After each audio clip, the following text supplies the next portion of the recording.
It's always good to learn new terms, and the term we want to learn today is muta. Muta means false marriage, temporary marriage.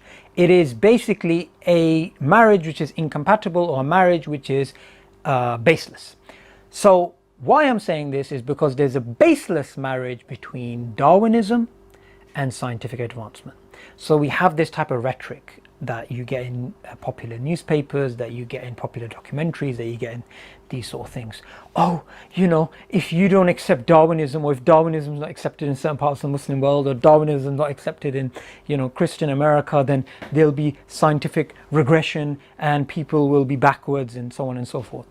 This is actually totally nonsense. It's totally nonsense. And the reason why it's totally nonsense is because there was scientific advancement before Darwin.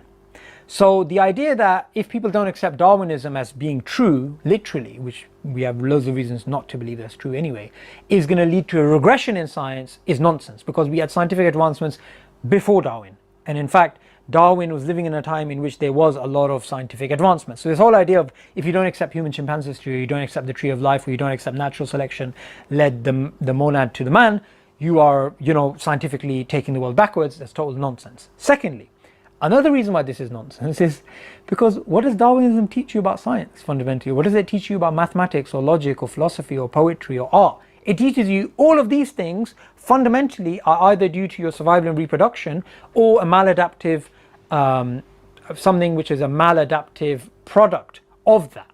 So essentially, if you're a Darwinist, you shouldn't really care about scientific advancement unless that leads you to having greater survival and reproductive value. Now, some of the Darwinists are going to say, of course, that's what science is all about. That's total nonsense.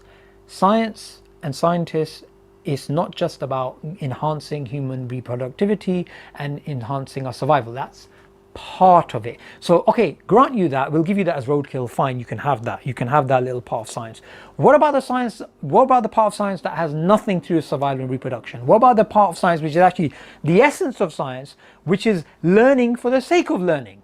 Not learning for the sake of your survival and reproduction, but learning for the sake of learning. So you'll have a professor, say, who's way past an age that he can basically get aroused, right, and have children.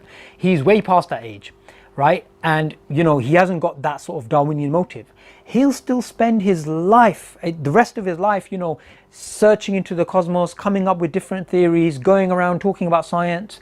That's learning for the sake of learning. That's learning and promoting science and scientific advancement for another greater purpose, not to do with survival and reproduction. And so that part of science, Darwinists actually can't claim.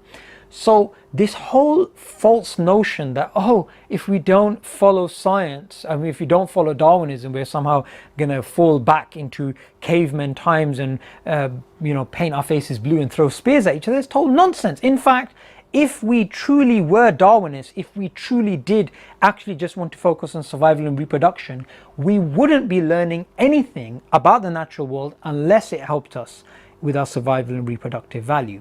But as we know, that's not the main reason why scientists do what they do. They do what they do because they want to learn something about the world, and they want to get to know the unknown. Look at Isaac Newton. From a Darwinian point of view, how are you going to explain this guy? He thought it was a great thing that he died a virgin. He thought it was a great thing that he was doing what he was doing, but he never had any children. How do you explain that from a Darwinian point of view? You don't actually have an explanation.